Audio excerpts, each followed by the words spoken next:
விண்ணையும் மண்ணையும் படைத்தவரே, விண்ணிலும் மண்ணிலும் சகல அதிகாரமும் பெற்றிருக்கிற இயேசுவே, கடவுள் இணைத்ததை மனிதன் பிரிக்காதிருக்கட்டும் என்று சொன்னவரே, அசைவாடும் பரிசுத்த ஆவியானவரே, நன்றியோடு உம்மை துதிக்கிறோம்பா. இறைவார்த்தையை கேட்க வாஞ்சையோடு கூடி வந்திருக்கிற ஒவ்வொருவரையும் பேர் பேராய் குடும்ப குடும்பமாய் ஆசீர்வதியும் சுவாமி. உமது அன்பினாலும் உமது அபிஷேகத்தாலும் உமது வல்லமையினாலும் இறுதி நாளின் அபிஷேகத்தாலும் ஒவ்வொரு குடும்பத்தையும் பூரணமாய் நிரப்பும்பா. அருகதையில்லாத அந்த அடிமையை மறைத்து, நற்செய்தியை பறைசாற்றுக்கு இந்த அடிமையின் மறைத்து நீங்க பேசுங்க சுவாமி. இயேசுவின் நாமத்துல தாழ்த்தி அர்ப்பணித்து ஜெபித்து ஜெயம் எடுக்கிறோம் நல்ல பிதாவே. ஆமென். ஆமென். ஆமென். Praise the Lord. Praise the Lord. Praise the Lord. Praise the Lord. கிறிஸ்துவுக்குள் மிகவும் பிரியமானவர்களே, இன்றைய இறைச்செய்தியாக திருமணத்தை உயர்வாக மதியுங்கள் என்கிற தலைப்பிலே நற்செய்தியை பறைசாற்ற இருக்கின்றேன். Praise the Lord. Praise the Lord. திருமணம் என்பது 2 தனி நபர்களின் உறவையும் அவர்களின் குடும்பங்களின் ஒன்றிணைப்பையும் குறிக்கும் சமூக, சட்ட, ஆன்மீக அல்லது ஒரு தெய்வீக அமைப்பாகும். Praise the Lord. Praise the Lord. இது மனித சமுதாயத்தில் மிக பழமையானதும் முக்கியமானதும் எல்லாராலும் ஏற்றுக்கொள்ளக்கூடிய ஒரு வாழ்க்கை முறையாகும். திருமணம் என்பது இரு மனங்களும் இரு இதயங்களும் ஒருவரை ஒருவர் நிறை குறைகளோடு ஏற்றுக்கொண்டு வாழ்வை பகிர்ந்து கொள்ளும் ஒரு ஒப்பந்தம். சமூகத்தால் அங்கீகரிக்கப்படும் ஒரு உறவு, குடும்ப அமைப்பின் ஒரு தொடக்கம். மொத்தத்தில் திருமணம் என்பது மனிதர்களிடையே செய்யப்படும் ஒப்பந்தம் மட்டுமல்ல, மாறாக கடவுளின் திருமுன்னிலையில் என்றும் நிலைக்கும் நிலையான உடன்படிக்கை என்பதை திட்டமும் தெளிவுமாக அறிந்து கொள்ளுங்கள். Praise the Lord. Praise the Lord. எபிரேயர் 13ஆம் அதிகாரம் 4வது வசனத்தை வாசிக்க கேட்போம். திருமணத்தை அனைவரும் உயர்வாக மதியுங்கள். மணவரை படுக்கை மாசுராமல் இருக்கட்டும். காமுகரும் உபசாரத்தில் ஈடுபடுவோரும் கடவுளின் தீர்ப்புக்கு ஆளாவர். Praise the Lord. Praise the Lord. திருமணத்தை அனைவரும் உயர்வாக மதியுங்கள். பிரியமானவர்களே, காமுகரும் விபச்சாரத்தில் ஈடுபடுவோரும் கடவுளின் தீர்ப்புக்கு ஆளாவர். உங்கள் மணவரை படுக்கை மாசுராமல் இருக்கட்டும் என்கிறது வேதவசனம். பிரியமானவர்களே, சூரியனை விட 10,000 மடங்கு ஒளி படைத்த கண்களுடைய தேவாதி தேவன் நாம் ஒவ்வொருவரையும் உற்று நோக்குகிறார் என்ற அச்ச நடுக்கத்தோடு சிந்தையிலும் சொல்லிலும் செயலிலும் பரிசுத்த வாழ்வு வாழுங்கள். Praise the Lord. Praise the Lord. இந்த நவீன காலத்தில் குடும்பங்கள் பல மாற்றங்களை சந்தித்து வருகின்றன. முன்பெல்லாம் தாத்தா, பாட்டி, பெற்றோர், பிள்ளைகள் என்று ஒரே வீட்டுல ஒற்றுமையாக வாழ்ந்தனர். ஆனால் இன்று வீடு, வேலை, தனிப்பட்ட சுதந்திரம் என்று சொல்லி, நகர வாழ்க்கை என்று சொல்லி ஒவ்வொரு குடும்பமும் உடைந்து உருகுலைந்து போய் கிடக்கிறதை பார்க்கிறோம்.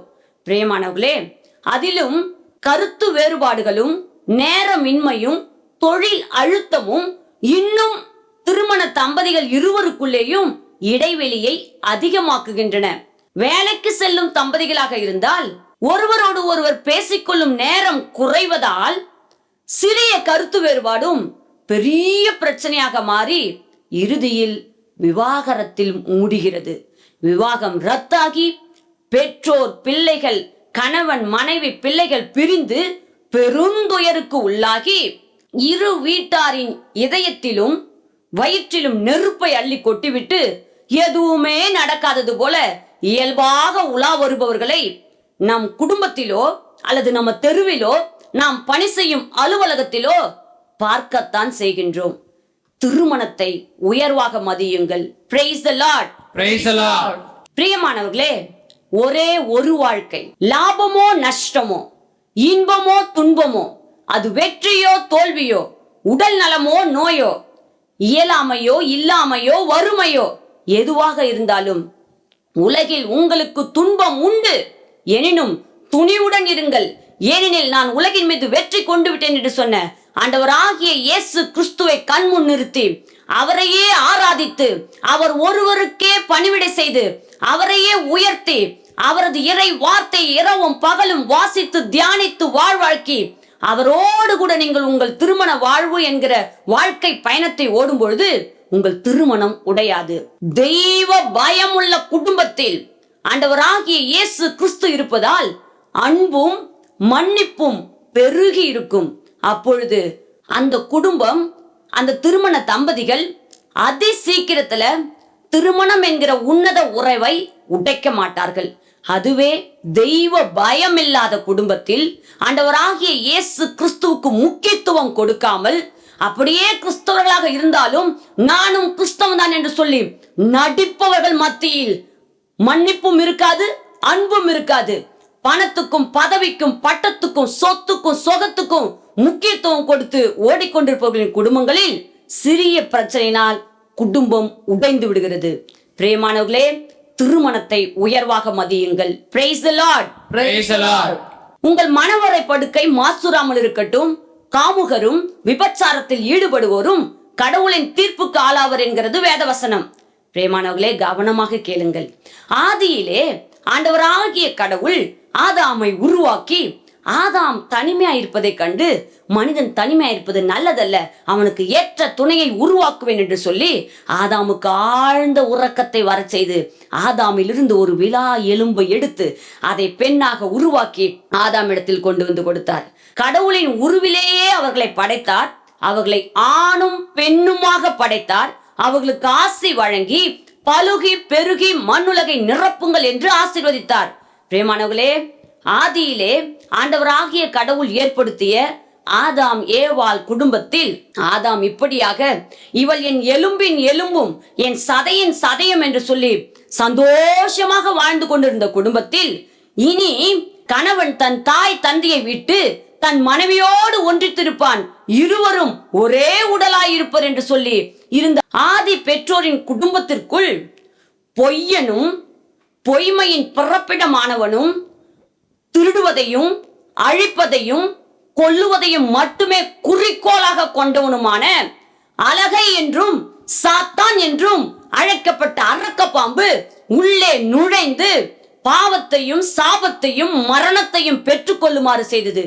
இன்றும் குடும்பங்களில் நடக்கிறது இதேதான். பிரியமானவர்களே, இன்று எத்தனையோ குடும்பங்களில் நட்பு வடிவிலோ அல்லது உறவு வடிவிலையோ உள்ளே ஒரு பாம்பு நுழைந்து இன்பமாய் வாழக்கூடிய, அன்பாய் வாழக்கூடிய திருமண தம்பதிகள் என்கிற உறவை, திருமண உறவை உடைத்து போடுகிறதை நாம் பார்க்கிறோம்.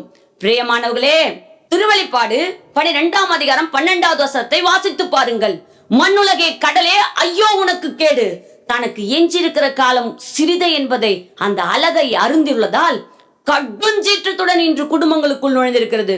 இன்று எல்லா வீடுகளிலும் கணவன் மனைவி, சிறியவர் பெரியவர் முதியோர் என்று வயது வரம்பின்றி, ஏன் அழைக்கப்பட்டவர்களையும் அர்ப்பணிக்கப்பட்டவர்களையும் கூட இந்த அலகை என்கிற சாத்தான் விட்டு வைக்கவில்லை.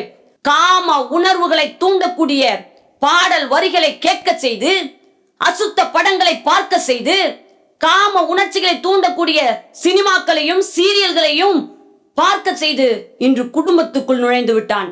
பிரியமானவர்களே, அவன் எண்ணுவது குடும்பத்திற்கு அழிவை கொடுக்க வேண்டும். அது மட்டுமே அவனது நோக்கம். பிரியமானவர்களே, இதிலிருந்து உங்களையே காப்பாற்றிக் கொள்ள, உங்கள் குடும்பம் மீட்கப்பட, நீங்கள் ஆசீர்வதிக்கப்பட, உங்கள் குடும்பமும் உங்கள் பிள்ளைகளும் உங்கள் சந்ததியும் பாதுகாக்கப்பட ஒரு ரகசியத்தை உங்களுக்கு கற்றுக் கொடுக்கிறேன். 1 யோவான் 3ஆம் அதிகாரம் 8வது வசனத்தை வாசித்து பாருங்கள். தொடக்கத்திலிருந்தே அலகை பாவம் செய்து வருகிறது. பாவம் செய்து வருகிறவர் அலகையை சார்ந்தவர். அலகையின் செயல்களை முறியடிக்கவே இறை மகன் தோன்றினார். என் ஆண்டவராகிய இயேசு கிறிஸ்துவை உறுதியாக பற்றிக் கொள்ளுங்கள். இரவும் பகலும் இடைவிடாமல் இயேசு நாமம் சொல்லி வல்லமையோடு துதியுங்கள். இயேசுவின் நாமத்தில் ஜெபியுங்கள். இடைவிடாமல் ஒவ்வொரு நாளும் குடும்பமாய் சேர்ந்து இறை வார்த்தையை வாசித்து தியானித்து வாழ்வாக்குங்கள். அப்பொழுது உங்கள் குடும்பம் காக்கப்படும். திருமணத்தை உயர்வாக மதியுங்கள். Praise the Lord. Praise the Lord. மத்தேயு 5ஆம் அதிகாரம் 28வது வசனத்தை வாசித்து பாருங்கள். ஒரு பெண்ணை இச்சையோடு நோக்கினாலே விபச்சாரம் செய்தாயிற்று என்கிறார் நம் ஆண்டவராகிய இயேசு. இந்த கட்டளையை நன்கு அறிந்த பிசாசு ஒவ்வொருவரையும் மணவரை படுக்கை மாசூர செய்ய, அவர்கள் இச்சை நிறைந்த பார்வையை உருவாக்க, காம உணர்வை தூண்டக்கூடிய பாடல் வரிகளை கேட்க செய்து, படங்களை பார்க்க செய்து, ஒவ்வொரு குடும்பத்தையும் அழிக்க செய்வதே அவனுடைய நோக்கமாக இருக்கிறது. பிரியமானவர்களே, நீங்களும் உங்கள் குடும்பமும் காக்கப்பட கணவனும் மனைவியும் ஒவ்வொரு நாளும் கைகோர்த்து ஜெபியுங்கள். கருவில் இருக்கிற குழந்தைக்காக ஜெபியுங்கள். உங்கள் கையில் இருக்கிற குழந்தைக்காக ஜெபியுங்கள். இயேசு நாமம் சொல்லி வல்லமையோடு துதியுங்கள். இரவும் பகலும் வேதத்தை வாசித்து தியானியுங்கள். பரிசுத்த வாழ்வு வாழ பரிசுத்த ஆவியானவரின் துணை வேண்டி உபவாசித்து ஊக்கமாக ஜெபியுங்கள். கட்டளைகளை கடைபிடித்து கடவுளுக்கும் மனிதருக்கும் உகந்த பரிசுத்த வாழ்வு வாழுங்கள். சாட்சிய வாழ்வு வாழுங்கள். அப்பொழுது உங்கள் குடும்பம் காக்கப்படும். திருமணத்தை உயர்வாக மதியுங்கள். Praise the Lord. Praise the Lord. பிரியமானவர்களே, இறைச்செய்தியை கேட்டுக்கொண்டிருப்பவர்களே, என்னத்த சொல்ல, என் குடும்பம் இன்று உடைந்த நிலையில் இருக்கிறது. ஒரே வீட்டுக்குள் நானும் என் கணவனும் இருக்கிறோம். ஆனால் ஒருவருக்கு ஒருவர் முகத்தை கூட நேராக பார்ப்பதில்லை. ஒருவருக்கு ஒருவர் முகம் கொடுத்து பேசுவதில்லை. இந்த குடும்பம் உடைவதற்கு நானும் தான் ஒரு காரணம். என் செயலை நினைக்கும் பொழுது எனக்கே அருவருப்பாகவும் அசிங்கமாகவும் இருக்கிறது என்று சொல்லி நினைக்கின்றீர்களா? பிரியமானவர்களே, யோவான் 16ஆம் அதிகாரம் 20வது வசனத்தை வாசிக்க கேட்போம். உறுதியாக உங்களுக்கு சொல்கிறேன், நீங்கள் அழுவீர்கள், புலம்புவீர்கள், அப்போது உலகம் மகிழும். நீங்கள் துயருறுவீர்கள், ஆனால் உங்கள் துயரம் மகிழ்ச்சியாக மாறும். Praise the Lord. Praise the Lord. பிரியமானவர்களே, பாவிகளையே தேடி மீட்க வந்த என் ஆண்டவராகிய இயேசு கிறிஸ்துவை நோக்கி பாருங்கள். உங்கள் துயரம் மகிழ்ச்சியாக மாறும் என்று சொன்ன வாக்கு மாறாத வார்த்தை மனு உருவான என் ஆண்டவராகிய இயேசு கிறிஸ்துவை நோக்கி பாருங்கள். ஒரு நிகழ்வை இந்த அடிமை உங்கள் முன் வைக்கிறேன்.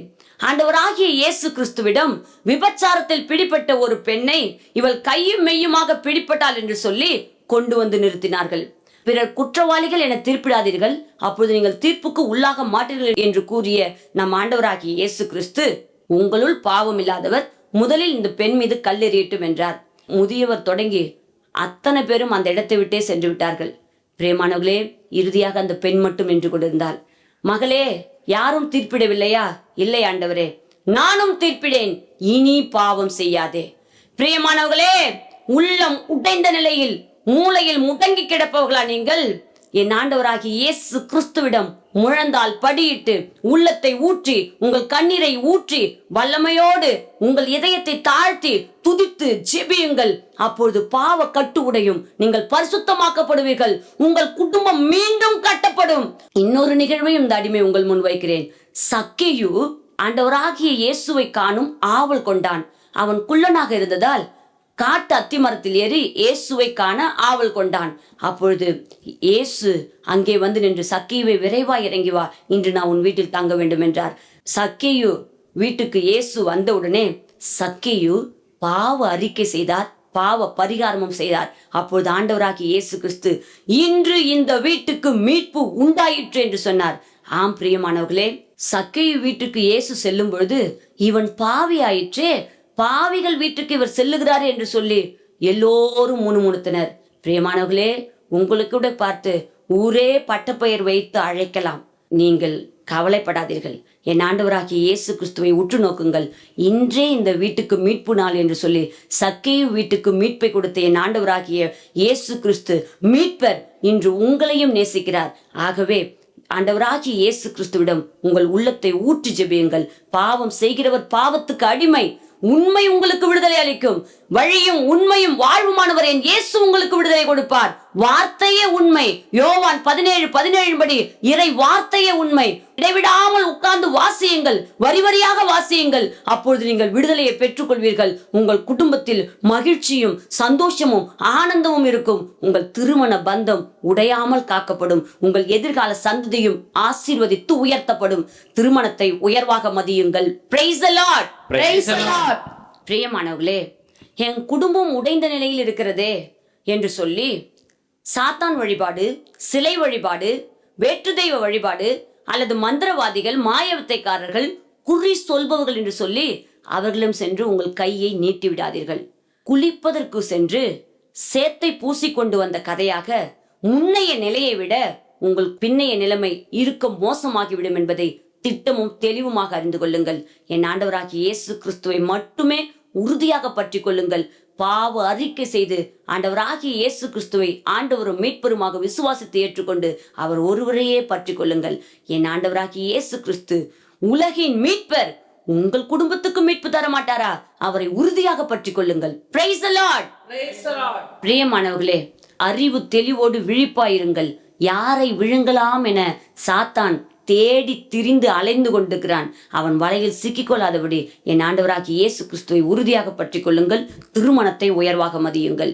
Praise the Lord. Praise the Lord. 1 கொரிந்தியர் 7ஆம் அதிகாரம் 14 மற்றும் 16 இறைவசனங்களை வாசிக்க கேட்போம். நம்பிக்கை கொள்ளாத கணவர் நம்பிக்கை கொண்ட தம் மனைவியால் தூயவராகிறார். அப்படியே நம்பிக்கை கொள்ளாத மனைவி நம்பிக்கை கொண்ட கணவரால் தூயவராகிறார். அப்படி இல்லையெனில் உங்கள் பிள்ளைகள் தூய்மையற்றவர்களாய் இருப்பார்களே, ஆனால் அவர்கள் தூயவர்களாய் இருக்கிறார்கள். மணமான சகோதரியே, ஒருவேளை உம்மால் உம் கணவர் மீட்படையலாம். மணமான சகோதரரே, ஒருவேளை உம்மால் உம் மனைவி மீட்படையலாம். இது உங்களுக்கு தெரியாதா? Praise the Lord. Praise the Lord. பிரியமானவர்களே, ஞானமுள்ள பெண் தன் இல்லத்தை கட்டி எழுப்புகின்றார். அறிவற்றவரோ அதை தன் கைகளாலே அழித்து போடுகிறார் என்கிறது நீதிமொழி 14:1.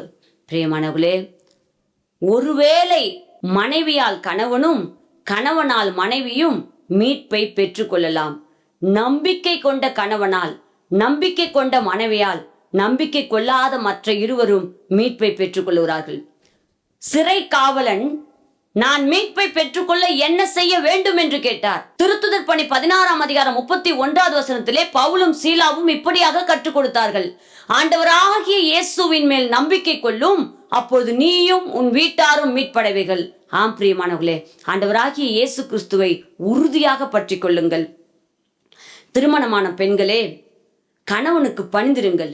முடியை அழகுபடுத்துதல், பொன் நகைகளை அணிதல், ஆடைகளை அணிதல் வெளி அலங்காரம் அல்ல. மாறாக உங்கள் அமைதியும் பணிவுமே உங்கள் மிகப்பெரிய அலங்காரமாக இருக்கட்டும். நீங்கள் படித்திருந்தாலும் பதவியில் இருந்தாலும் பணியில் இருந்தாலும் இறை வார்த்தையின் வெளிச்சத்தில் திருமணமான பெண் தன் கணவருக்கு பணிந்திருக்க வேண்டும் என்று கொலோசியர் எபேசியர் 1 என்று சொல்லி எல்லா இடங்களிலும் நமக்கு சொல்லப்படுகிறது.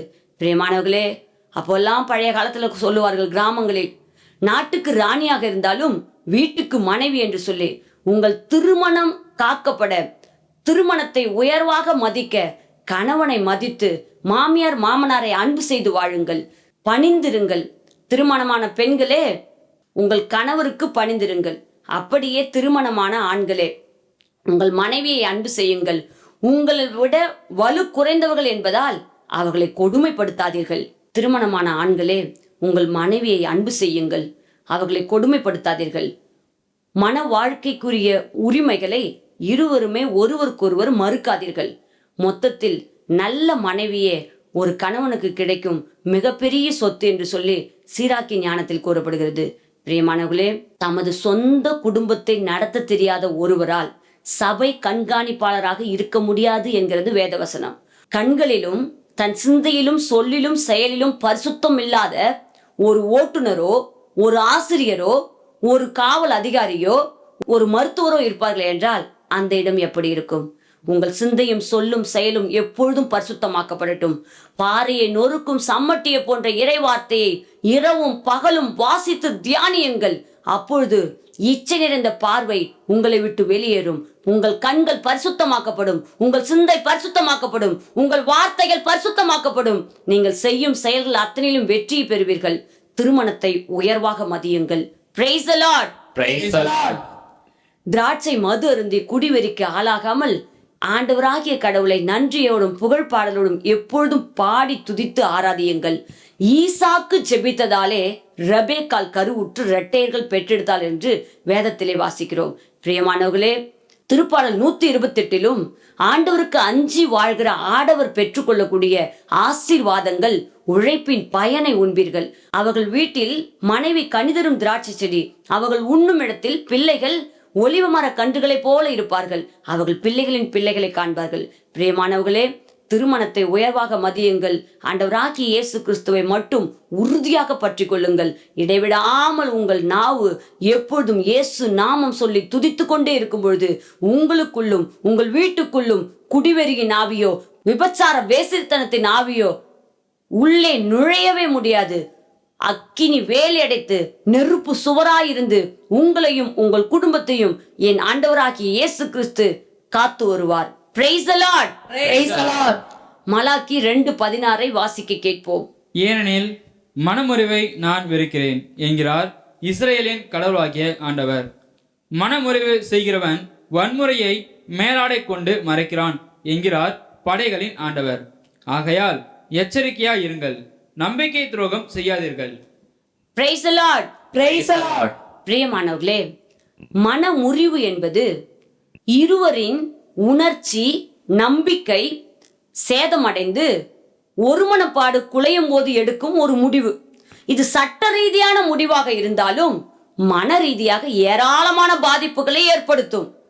அது கணவன் மனைவி இருவரிடையே மட்டுமல்ல, மாறாக உங்கள் பிள்ளைகளின் பாதுகாப்பும் படிப்பும் எதிர்காலமும் கேள்விக்குறியாகி ஏமாற்றம் அடைந்து குடும்பமே நிலைகுலைந்து போகும் நிலைக்கு தள்ளப்படும். பிரியமானவர்களே, எச்சரிக்கையாக இருங்கள். மன முறிவை நான் வெறுக்கிறேன் என்கிறார் படைகளின் ஆண்டவர். கணவனும் மனைவியும் நம்பிக்கை துரோகம் செய்யாதீர்கள். இளமையில் நடந்த திருமணத்திற்கு ஆண்டவராகிய கடவுளே சாட்சியாக இருந்தார் என்பதையும் மறந்து விடாதீர்கள். உலகின் மீதும் அதில் உள்ளவைகளின் மீதும் அன்பு செலுத்தாதீர்கள். உடல் ஆசை, இச்சை நிறைந்த பார்வை, இவை அனைத்துமே உலகிலிருந்தே வருகின்றன. இவை அனைத்தையும் வேரோடு பிடுங்கி எறியுங்கள். சிற்றின்பத்தில் உழல்பவர்கள் யாராக இருந்தாலும் நடைப்பிணங்களே என்பதை திட்டமும் தெளிவுமாக அறிந்து கொண்டு இறை வார்த்தையை கேட்பவர்களாகவே மட்டும் இருந்து உங்களையே ஏமாற்றிக் கொள்ளாதீர்கள். அதன்படி நடக்கிறவர்களாகவும் இருங்கள். பிரியமானவர்களே, நீங்கள் ஆண்டவராகிய இயேசு கிறிஸ்துவிடம் உங்கள் உச்சந்தலை தொடங்கி உள்ளங்கால் வரைக்கும் உங்கள் மொத்த குடும்பத்தையும் நீங்கள் சேர்த்து அர்ப்பணிக்கும் பொழுது என் ஆண்டவராகிய இயேசு கிறிஸ்து உங்களை ஆளுகை செய்வார். முன்பு நடந்தவற்றை மறந்து விடுங்கள். என்றோ நடந்தது, எப்பவோ நடந்ததை வைத்துக்கொண்டு இன்றும் குடும்பத்தில் சண்டையும் சச்சரவும் வேண்டவே வேண்டாம். சமாதானமும் சந்தோஷமும் பெருகி கொள்ள அமைதியின் அரசரின் ஆண்டவராகிய இயேசு கிறிஸ்துவை உறுதியாக பற்றி கொள்ளுங்கள். அப்பொழுது பாலை நிலத்தில் பாதை ஒன்று அமைப்பார், பாழ்வெளியில் நீரோடையை தோன்ற செய்வார். உங்கள் குடும்பத்தில் சமாதானமும் சந்தோஷமும் மகிழ்ச்சியும் பெருக்கெடுக்கும். பிரியமானவர்களே, மனம் மாற வாய்ப்பு கொடுத்தேன், அவள் மனம் மாறவில்லை. அவளை படுத்த படுக்கையாக்குவேன், அவள் பிள்ளைகளை கொன்றொழிப்பேன் என்கிற நம் ஆண்டவராகிய இயேசு கிறிஸ்து கூறுகிறார். ஆம் பிரியமானவர்களே, நீங்கள் படுத்த படுக்கையாகி மரணத்துக்கு போவதற்கு முன்னால், அழிவு நரகத்திற்கு செல்வதற்கு முன்னால் என் ஆண்டவராகிய இயேசு கிறிஸ்துவை உறுதியாக பற்றி கொள்ளுங்கள். நீங்களும் உங்கள் சந்ததியும் காக்கப்பட இன்று நல்ல நாள், இன்றே மீட்பு நாள், இன்றே உங்களுக்கு மீட்பு நாள். என் ஆண்டவராகிய இயேசு கிறிஸ்துவை உறுதியாக பற்றி கொள்ளுங்கள். நானும் என் வீட்டாரும் என் ஆண்டவருக்கே ஊழியம் செய்வோம் என்று சொன்ன ஒரு யோசுவாவை போல ஆண்டவராகிய இயேசுவின் மேல் நம்பிக்கை கொள்ளும், அப்போது நீரும் உன் வீட்டாரும் மீட்படவீர்கள் என்று சொன்ன ஒரு சிறை காவலனை போல என் ஆண்டவராகிய இயேசு கிறிஸ்துவை உறுதியாக பற்றி கொள்ளுங்கள். திருமணத்தை உயர்வாக மதியுங்கள், அப்பொழுது பரிசுத்தமாக்கப்படுவீர்கள். எண்ணற்ற மக்களுக்கு உங்களை சாட்சியாக நிறுத்துவார். நீங்களும் உங்கள் குடும்பமும் உங்கள் பிள்ளைகளின் பிள்ளைகளும் உயர்த்தப்படுவது நிச்சயம். நம் ஆண்டவராகிய இயேசு கிறிஸ்து உங்களை நிறைவாக ஆசீர்வதிப்பாராக. ஆமென். Amen. Praise the Lord. Praise the Lord. Praise the Lord. Praise the Lord. நன்றியோடு துதிக்கிறோம் நல்ல பிதாவே. இந்த நாளுக்காக நன்றியப்பா, இந்த வேலைக்காக நன்றி ஐயா. இறைவார்த்தை கேட்க நீர் அழைத்து வந்திருந்த ஒவ்வொருவரையும் பேர் பேராய் தொட்டு ஆசீர்வதியும் ஐயா. அவர்கள் இதயத்தில் இருக்கக்கூடிய காயங்கள், கண்ணீர்கள், கலக்கங்கள், வேதனைகள், பாவ சிந்தைகள் அத்தனையும் வேரோடு பிடுங்கி எறியும் சுவாமி. சாத்தானின் சதிநாச சூழ்ச்சிகள் இவர்களையும் இவர்கள் குடும்பத்தையும் தொட்டு விடாதபடிக்கு எப்பொழுதும் உமது தூதர்கள் கூட்டம் பாளையம் இறங்கி சூழ்ந்து நின்று காத்து கொள்ளட்டும். என் மக்கள் அமைதி சூழ் வீடுகளிலும் பாதுகாப்பான கூடாரங்களிலும் தொல்லையற்ற தங்குமிடங்களிலும் குடியிருப்பர் என்று சொல்லி ஏசாயா 32:18 இறை செய்தியை கேட்டுக்கொண்டிருந்த ஒவ்வொரு பிள்ளையையும் ஒவ்வொரு குடும்பத்தையும் ஆசீர்வதியும் சுவாமி. நன்றியோடு துதிக்கிறோம். இயேசுவின் நாமத்தில் ஜெபித்து ஜெயம் எடுக்கிறோம் நல்ல பிதாவே. ஆமென். ஆமென். Amen. Amen. Amen. Praise the Lord. Praise the Lord. நல்ல குடும்பம் நீ தந்தீரையா, செல்ல பிள்ளைகள் தந்தீரையா, நல்ல குடும்பம் நீ தந்தீரையா. செல்ல பிள்ளைகள் தந்தீரையா, அணைக்கும் கணவனை தந்தீரையா. அன்பு மனைவியை தந்தீரையா, அணைக்கும் கணவனை தந்தீரையா. அன்பு மனைவியை தந்தீரையா. நன்றி தகப்பனே, நன்மை செய்திரே. நன்றி தகப்பனே, நன்மை செய்திரே. Praise the Lord. Praise the Lord.